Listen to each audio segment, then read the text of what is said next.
Okay, ayan. So, ayan, good afternoon everybody. Ayan, magandang hapon sa inyong lahat at welcome ulit at sa ating DepEd Ituloy Online Tutorial for Grade 6 Mathematics. Again, it's Friday. Fun Friday ulit tayo. So, ibig sabihin, pag Friday, alam nyo na, Mathematics Day po yan. Ayan. So, muli, ako po ang inyong mga kasama ngayong hapong ito. Ako po ang inyong Math Bay, si Tutor Andre. So, kasama ko rin si Tutor Prince.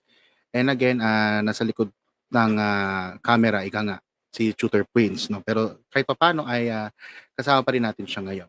Okay, so bago muna tayo magsimula, ay hayaan nyo munang simulan natin ito sa pagbati sa ating mga manonood. Ayan, so of course, yung ating mga soulmates, lagi itong nanonood every Friday sa ating live session. So, ito muna si Angelique Marie Salazar. Good afternoon po, watching from Marilao Central Integrated School, Marilao North District, Marilao, Bulacan. Ayan, good afternoon, Angelique Marie.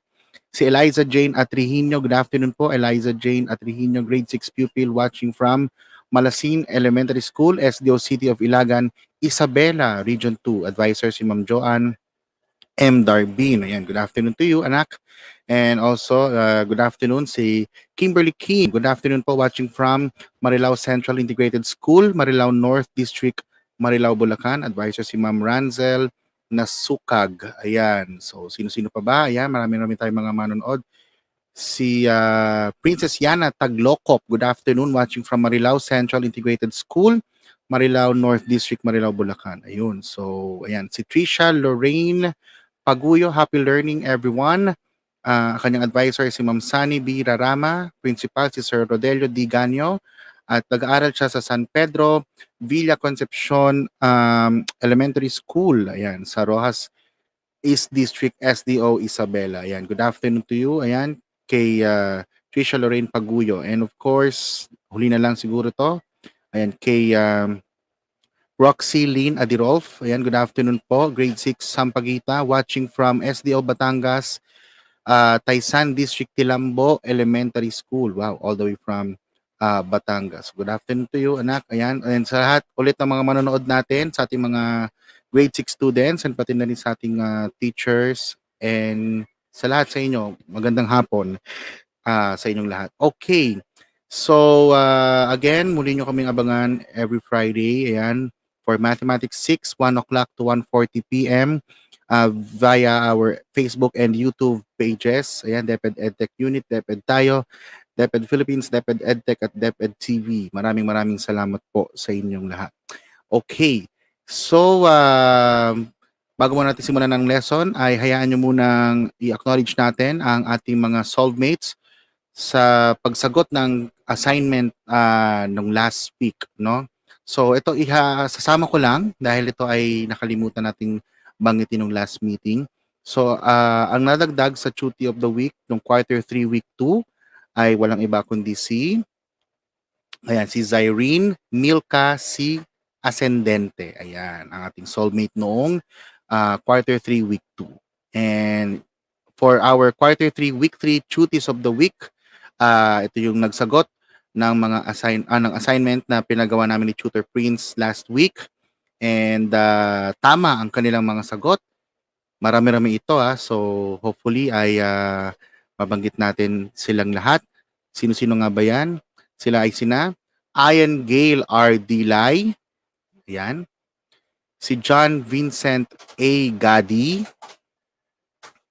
Si Rihanna A. Abadir. Si Tristan Uriel M. Cruz, Henry Stephen P. Kadapan, Gerald R.V. D. Cantor, Gwyneth Angeline L. Tolentino, Nerwin P. Negal Jr., Enaj Erica J. Galang, Adrian Ray D. Rivera, Ivan Joseph Failnar, Ariane May B. Zacarias, Jeremy Lynn A. Gauna, Maria Riana Mitisha T. Sempron, Gracie N. Kionisala, Lorraine Jewel M. Damitan, si Zyrene Milka C. Ascendente, si Jenbert B. Manese, Alia Judiel B. Javier, Alessandro B. Sandoval, Jeric Johan S. Ramirez, Kevin Martin J. Doluntap, and si Carl Yuan S. Marasigan. At ayan ang ating mga soulmates. Meron pa pala. Last si Fiona Irene U. Espina. Ayan. So, congratulations sa ating mga soulmates. So, marami-rami na tayo ngayon. So, sana sa mga susunod pa natin mga sessions ay mas dumami pa tayo lalo para the more the merrier. Ika nga. Ayan. So, to start off our lesson for Mathematics 6, this is quarter 3, week 4, and that is about representing quantities in real life situations and solving routine and non-routine problems using algebraic equations and expressions. Ayan. So, muli nagpapasalamat po tayo sa ating division office for lending us the module that will be used for our live session for today. Ayan po. So, maraming salamat po sa inyo mga ma'am and sir. Okay po. Ayan. So what are the objectives of this lesson? So after this session, you're expected to represent quantities in real life situations using algebraic expressions and equations. Second, you're going to solve routine and non-routine problems involving different types of numerical equations such as 7 plus 9 equals blank plus 6. Okay, sige. So let's have our first lesson, which is representing quantities in real-life situations using algebraic expressions and equations. Okay. So paano nga ba tayo magre-represent ng quantities in real-life situations using algebraic expressions and equations? So yan yung kailangan ninyong malaman ngayon na. Okay, so let's have a quick recall muna. So for all students who are watching right now, so kindly type your answers in our chat box. So let's have a quick recall. So fill in the blanks with a word or words that correctly complete or completes the following statements. Choose from the word or words inside the box. Ayan. Okay, so yan po yung ating mga statements. So quick recap lang tayo. So the choices are algebraic expression. Number 2, we have constant, numerical expression, variable, and equation. Okay. So may nagsasagot na. So number 1 daw, equation. Tama nga ba yan? That is correct. Ayan, equation. Equation is a mathematical statement indicating that two algebraic expressions are equal. And of course, it uses the symbol equal sign. Very good. Ayan, ang gagaling ng ating mga kids. Sige. So number 1 equation. How about the other items? How about number 2? Okay, puro nakikita ko muna equation. How about number 2? Blank is an expression that combines numbers and one or more operation symbols. Ayan, may sumagot na. So sabi ni Henry Stephen Kadapan and ni Tristan Uriel Cruz, numerical expression. So mga sumunod na, hindi nasagot nila. Tama nga ba yon? Yes, tama. Very good. So numerical expression. So numerical expression, it is an expression that combines numbers and one or more operation symbols. Next, number 3. Madali na ito number 3. Ayan, may sumagot na si Nerwin Negal. Sabi niya, number 3 ay variable. Tama nga ba yung variable? Yes, tama. That's correct. So variable is any letter or symbol that represents a number. Very good. Okay. Gagaling ng ating mga kids, ha? Let's have number 4. So dalawa na lang pagpipilian, either constant or algebraic expression. Ayan, may sumagot na. Inuna nila ang number 5, which is algebraic expression. Ayan, ang nauna ay si Henry Stephen, sinundan ni Gwyneth.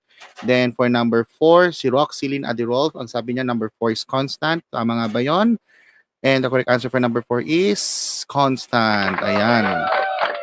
So when it's a constant, it is a number or a fixed value that does not change. Kaya ang constant, sa Tagalog, walang pagbabago.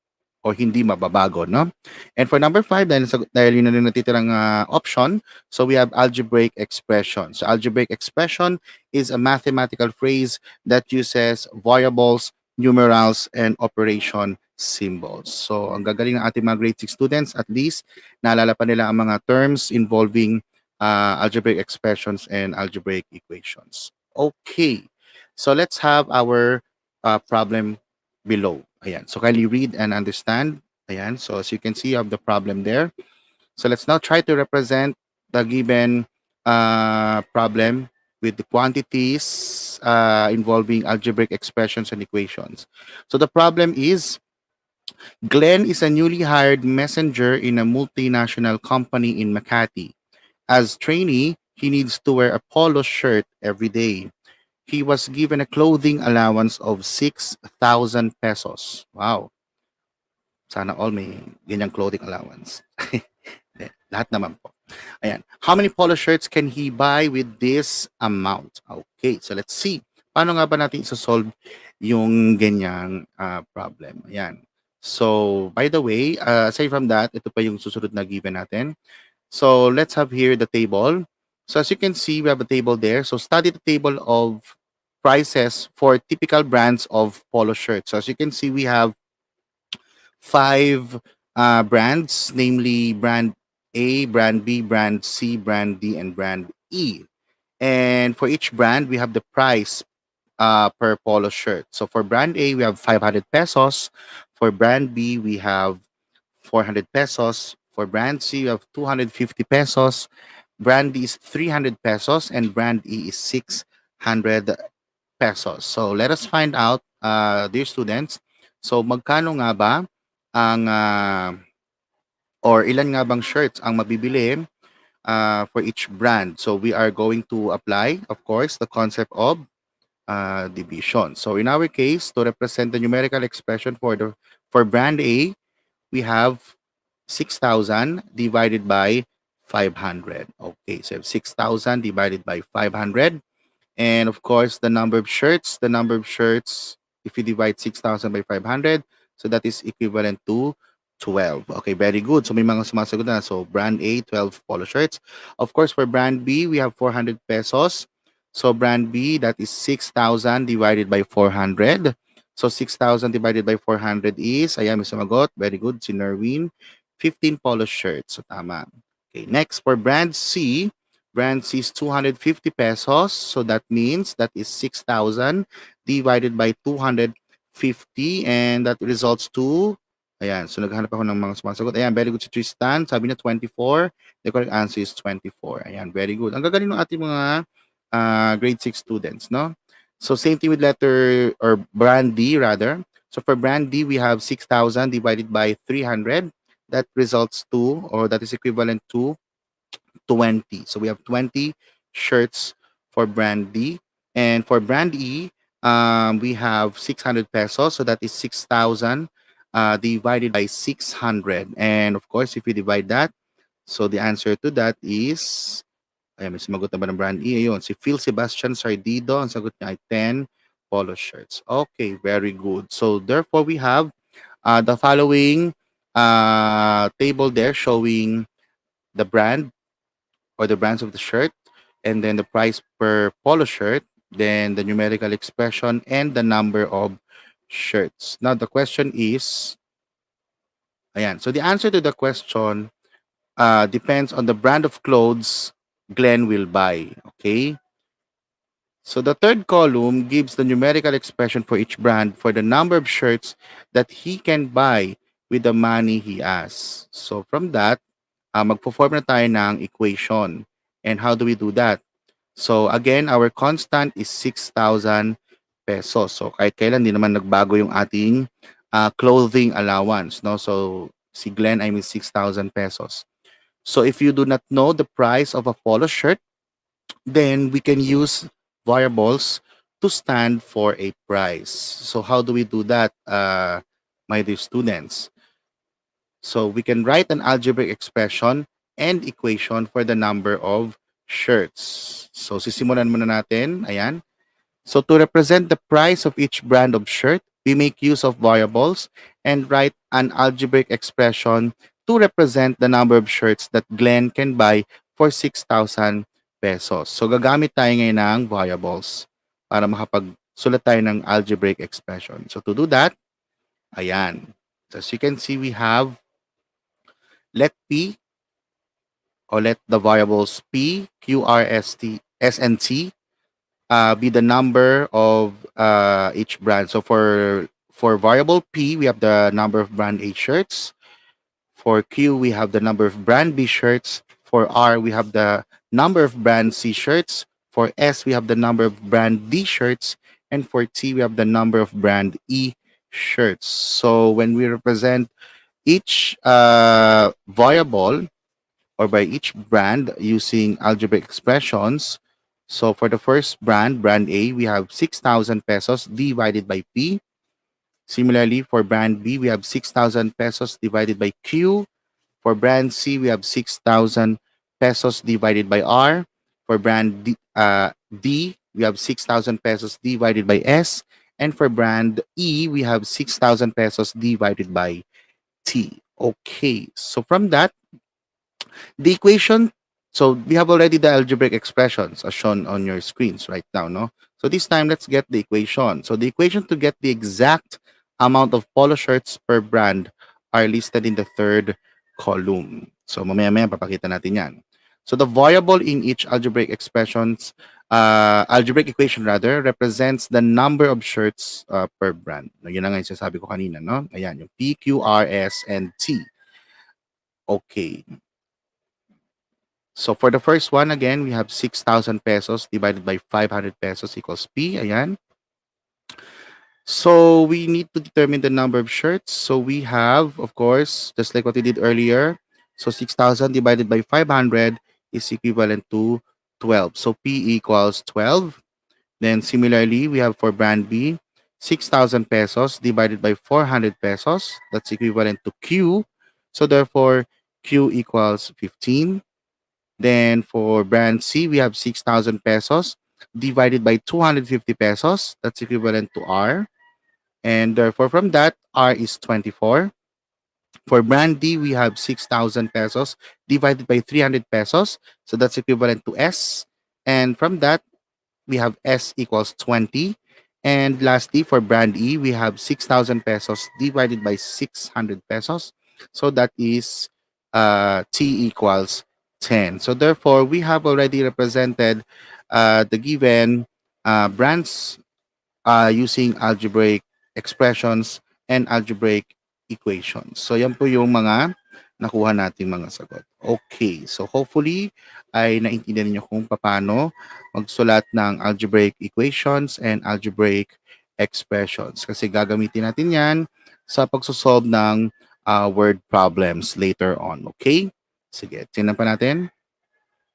So the number of shirts Glenn can buy using his 6,000 pesos clothing allowance depends on the brand he prefers. So depende kung ilan ang mabibili niya kada sa kung anong brand ng t-shirt ang gusto niya. So gusto niya ng, let's say, marami-raming t-shirt, pwede siyang bumili ng brand C kasi we have 24 shirts kasi mura lang yung price per polo shirt. Or kung gusto niya ng medyo mamahalin para kahit papaano tumagal-tagal yung pagsusuot niya ng polo shirt, then he may choose brand E kasi medyo mahal or mahal siya pero matibay naman. May mga ganun naman. So depende kung anong brand yung pipiliin ni Glenn. Okay, so something like that. Okay. So take note of this, grade 6. One of the most important skills in math that we have to acquire is the ability to translate verbal phrases or sentences to equations. So aside from the fact that this could be one of the easiest ways to get an accurate answer, it also shows a clean flow of solution which becomes understandable to many if properly presented. Ayan. So yun yung mga kailangan ninyong malaman. So gaya ng sinabi ko, kailangan ay marunong kayo mag-translate ng word problem into algebraic expressions and algebraic equations. Okay. So to represent quantities in real life situations and to translate verbal phrases or sentences to algebraic equations, you have make sure that you have the mastery of translating phrases to algebraic expressions. That is very necessary. Okay, so yun yung sinasabi ko kanina. Ayan. So to write algebraic expressions in a real life situation, you should do the following steps. So first, determine which quantity in these situations is unknown and identify a variable to represent the unknown quantity. So syempre depende sa given problem. Pagkabasa ninyo ng problem and analyze the problem, make sure alam niyo kung ano yung missing or yung unknown nga, ika nga. Then once you know the unknown, you will be going to represent that using a variable or variables if there are two or more. Then you will write the expression using a variable to represent the situation. Then here's the thing, you will look for keywords in figuring out what mathematical operations to be used. So, syempre, nandun pa rin yung mga keywords natin, yung mga keywords natin para alam natin kung anong operation nga ba yung gagamitin natin in order to solve the problem. Okay, sige. So, let's have here an exercise muna. So, I have their exercise. So, you are given the variables, represent the unknown quantities, and write an equivalent algebraic expression or equation for the following statements. Again, you may use the chat box in order to answer the following. So again, you're going to write the given phrases or statements using algebraic expressions or algebraic equation. Ayan. So for number 1, you have 7 subtracted from k eggs. Take note, 7 subtracted from k eggs. Number 2, m is increased, or m increased rather. M increased by 10 candies is 40 candies. Then number 3, 9 less than W passengers. 9 less than W passengers. And for number 4, half of K kilograms is 70 kilograms. Okay, let us find out. So may mga nakatanong ng sagot. So ang una, so nakita ko si Nerwin, si Tristan, si Kimberly Kim, Jeric, Johan, Kevin Martin. Yan. So K minus 7. That is correct. So K minus 7. Very good. So yung 7, ibabawas mo dun sa number of eggs, which is K. So that's K minus 7.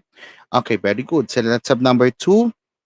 M increased by 10 candies is 40 candies. So that is an algebraic equation. So ayan, nakita ko. So number 2, si Nerwin, sagot niya ay M plus 10 equals 40. Same thing with Roxylene, Jeric, Johan. Ayan, that's correct. M plus 10 equals 40. Very good. Okay, next, number 3. 9 less than W passengers. So 9 less than W passengers. So ano kaya sagot sa number 3? Ayan, so as you can see, or as I can see rather, nakikita ko, nagsagot si Tristan Uriel. Sabi niya W minus 9. Same thing with Adrian Ray and Nerwin. So W minus 9. So that is correct. So if you remember, since you have the word less than, kung inyong matatandaan yung last session natin, so when we talk of the word less than, so yung first expression or first number, that will be the second expression, or in the subtrahend, kumbaga, siya yung subtrahend. And yung second expression, that will be your minuend. So that will be W minus 9. And lastly, number 4, half of K kilograms is 70 kilograms. So what's the answer? So the answer is, ayan, nakita ko may mga sumasagot na, napaka dami na. So si Kevin Martin, sabi niya K over 2 equals 70. Okay, yes. Si Roxylene, ganun din, K over 2 over 70, equals 70 rather, K over 2 equals 70. So marami-rami na nagsasagot, no? So tama, K over 2 equals 70. Or kung ayaw nyo ng K over 2, you may have also 1/2 K equals 70. They are also the same, no? So we have K over 2 equals 70, or 1/2 K equals 70. Very good, kids. Gagaling talaga ng grade 6 students natin. Talagang marunong na mag-solve ng word problems. Let's have this next exercise. This time, you're now going to read and answer the following problems. So let's have the following problems there. So for number one, the problem is Raymond has a weight of X kilograms. Express algebraically his weight after he gained 2.6 or 2 and 6 tenths kilograms. That's for number one. Then for number two, Salome is Y years old now. Represent algebraically her age 5 years ago. Ayan.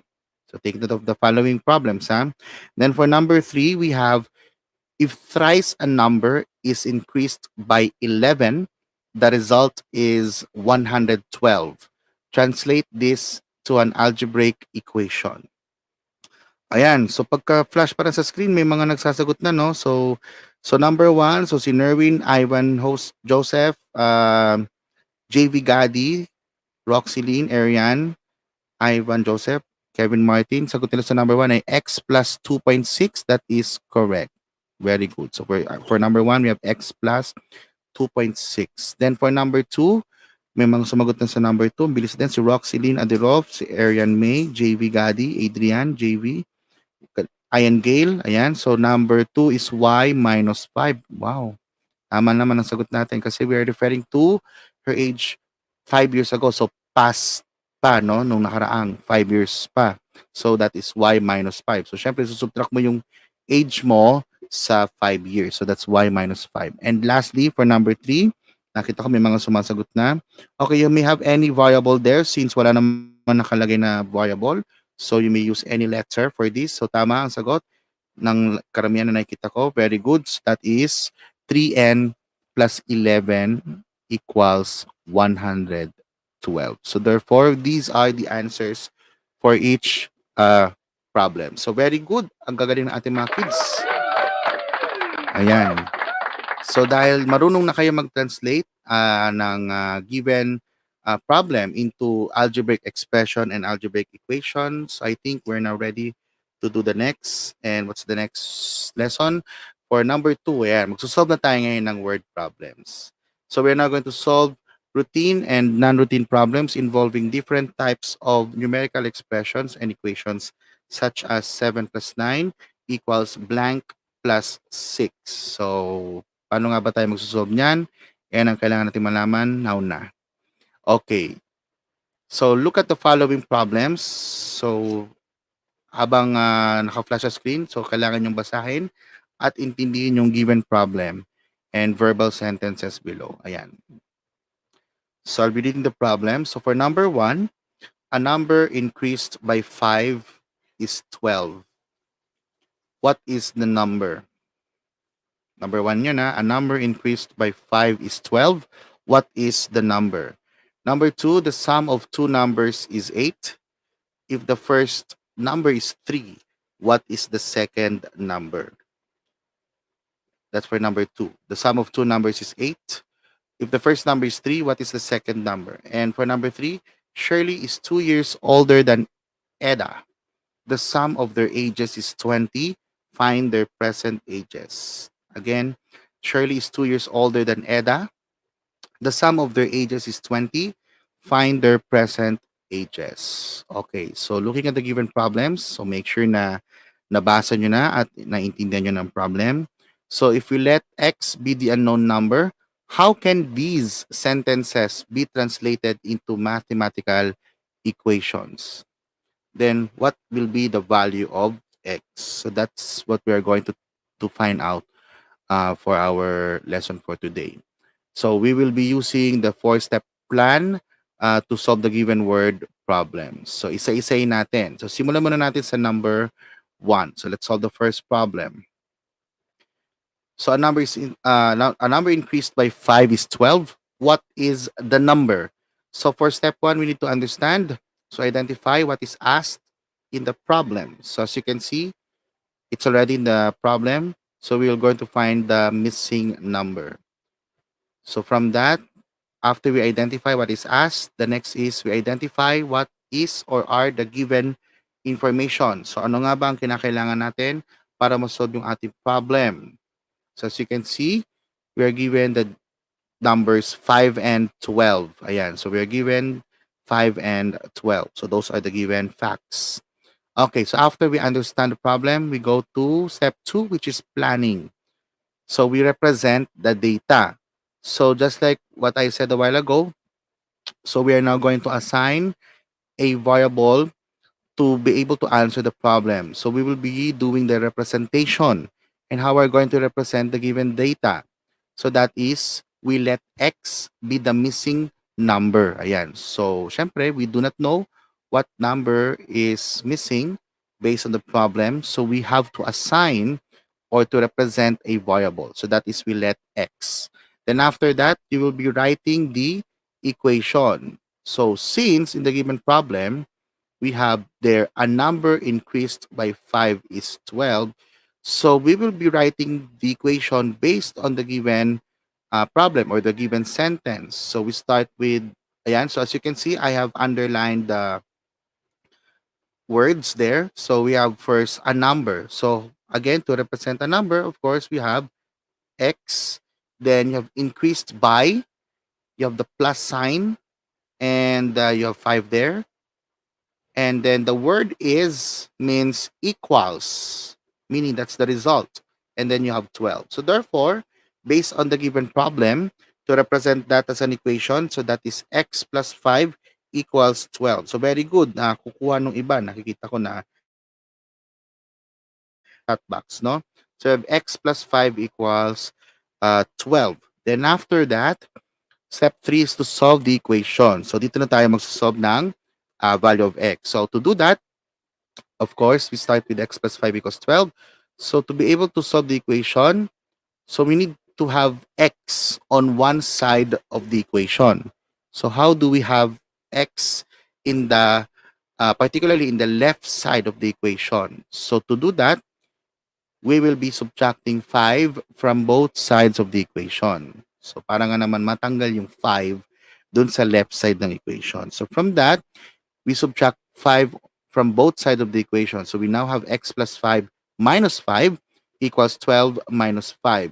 So ito yung tinatawag din natin subtraction property of equality, wherein if you subtract a certain number on the left side, then you will also subtract that same number on the right side. So kumbaga, para pantay or equal nga, kung anong ginawa mo sa left side, ganun din yung gagawin mo sa right side. So dahil nag-subtract ka ng 5 sa left side, we will also subtract 5 on the right side. So we now have to simplify, of course. 5 minus 5 is 0 and 12 minus 5 is 7. So we now simplify the both sides.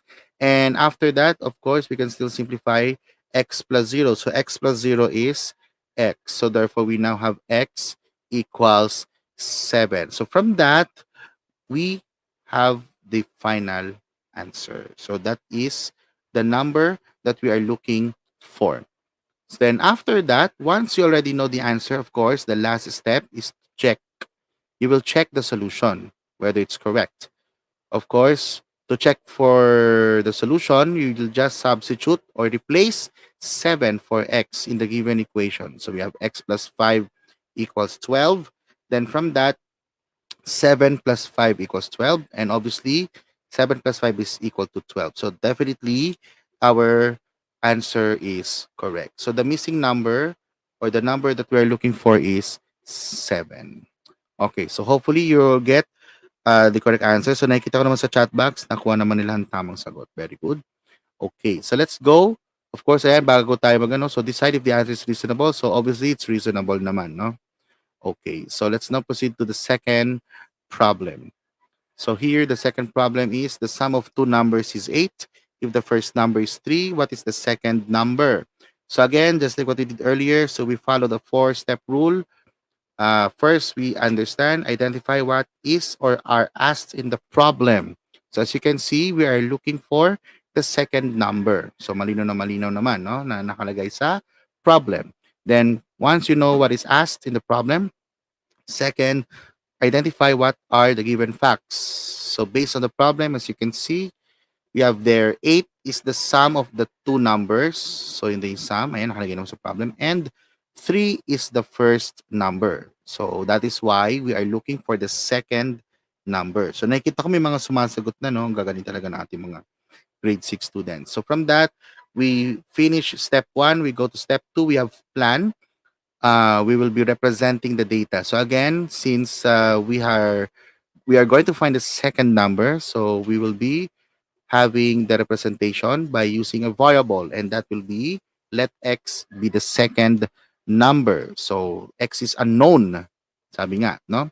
And from that, we'll be writing an equation. So of course, as you can see in the problem, we have there the sum of two numbers is 8. So the first number is 3, and you are looking for the second number. So the second number is represented by x. So therefore, to write an equation, we will be having 3 plus x equals 8. So that will be your equation.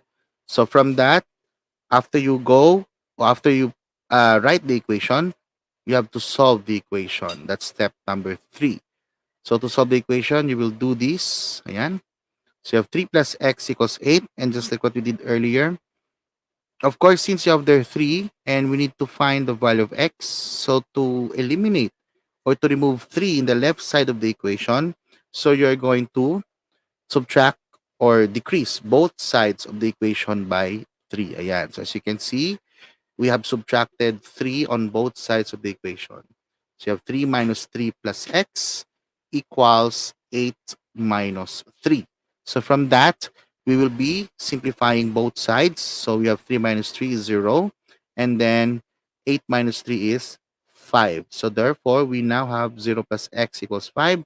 And we simplify the left side. So we have 0 plus x. And 0 plus x is equal to x. So we now have x equals 5. So therefore, from that, we have already the final answer. And that's the answer to our second problem. X equals 5. Ayan, very good. And then, of course, the last step is to check whether our answer is correct. So again, we will be replacing or substituting 5 for x in the given equation. So we have 3 plus x equals 8. So replace x by 5. So we have 3 plus 5 equals 8. And of course, we all know that 3 plus 5 is equal to 8. So therefore, we have a true statement. 8 equals 8. So from that, we have already proven that our answer is correct. And again, decide if the answer is reasonable. So tama yung ating kasagutan. Okay, so sana naintindihan ng ating mga dear students. So far, so good. Okay, let's answer the last problem, the third problem. So this time we have an age problem here. So Shirley is 2 years older than Eda. The sum of their ages is 20. Find their present ages. So we're looking for Shirley and Eda's present ages. So again, you have to identify what is or asked in the problem. Of course, you're going to determine the ages of Shirley and Eda. And then from that, we have to apply the next step, which is we identify what are the given facts or the given information. So ano nga ba yung given natin? So as you can see, the given is Shirley is 2 years older than Eda. And if we get the sum of their ages, it should be equal to 20. So ano kaya ang ages ni na Shirley and Eda? So that's what we're going to find out. So from that, we will now proceed to step 2. So step 2 is plan. And to plan is to represent the data. So how do we represent the given data? So obviously, as you can see, Shirley is 2 years older than Eda. So based on the given problem, so malalaman natin ang edad ni Shirley kung alam natin muna yung edad ni Eda. So again, we need to find first Eda's age so that we may be able to find or identify also Shirley's age. So malalaman natin ang edad ni Shirley base muna sa edad ni Eda. So according to the problem, si Shirley daw ay 2 years older than Eda. So mas matanda ng 2 taon si Shirley kaysa kay Eda. So from that, to represent, we have let X be the age of Eda. So let X be the age of Eda. Kasi nga, gaya ng sabi ko, hindi natin malalaman ang edad ni Shirley kung hindi natin alam yung edad ni Eda. So dapat alam muna natin yung edad ni Eda. And since both ages are unknown, so we'll be representing X first as the age of Eda or Eda's age. So from that, since X is the age of Eda, dyan na natin malalaman yung edad ni Shirley. So ano magiging edad ni Shirley? So Shirley is 2 years older than Eda. So from that statement, we will be having let X plus 2 be the age of Shirley. Kasi nadagdagan ng 2 taon yung edad ni Eda. So yung edad ni Shirley ay 2 taon na mas matanda kay Eda. So since X ang edad ni Eda, it follows that X plus 2 is the age of Shirley. So we have already the representation. So take note, we have there 2 expressions or 2 algebraic expressions. So from that, we will be forming the equation. That's letter B, write an equation. So from that, our equation will be X plus 2, which is the age of Shirley, plus the age of Eda, which is X. So we have X plus 2 plus X equals 20. So that is the equation. Okay, very good. Then from that, we will now solve the equation. So from that, we now solve the equation. So to solve the equation, we will be having this. So we have X plus 2 plus X equals 20. So as you can see, we will be solving for X. And to do that, we're going to simplify first the left side. How do we simplify the left side? So we will be combining like terms. So as you can see, we can combine X and X. So therefore, we will be having 2X. X plus X is 2X. Just like 1 plus 1 equals 2. It's just that we have the variable X. So X plus X is 2X. So we now have 2X plus 2 equals 20. And to solve an equation, we have to isolate or separate the given variables from the constant. So hihiwalay natin ng variable sa constant. So dapat X ang matitira sa left side. So how do we apply the next step here? So from that, we will subtract or decrease 2 on both sides of the equation. So we now have 2x equals to 20 minus 2. So medyo sinotket ko lang, no? So again, we have subtracted 2 from both sides of the equation. And then from that, we now simplify the right side. So 20 minus 2 is 18. So we now have 2x equals 18. And then from that, since we are going to solve for x, so that's 2x equals 18. So 2x means 2 times x. And of course, you're going to think of a number wherein if you multiply by 2, the answer will be 18. So how do we do that? So to solve for x, we need to divide both sides by 2. So that is, we have x now will be equal to 18 divided by 2. So 18 divided by 2 is 9. So we now have x equals 9. Eh, ang tanong, ano ba yung 9? Or what is 9 there in the given equation? So if you recall, x represents Eda's age, right? So therefore, x equals 9, or simply 9 years old, will be Eda's age.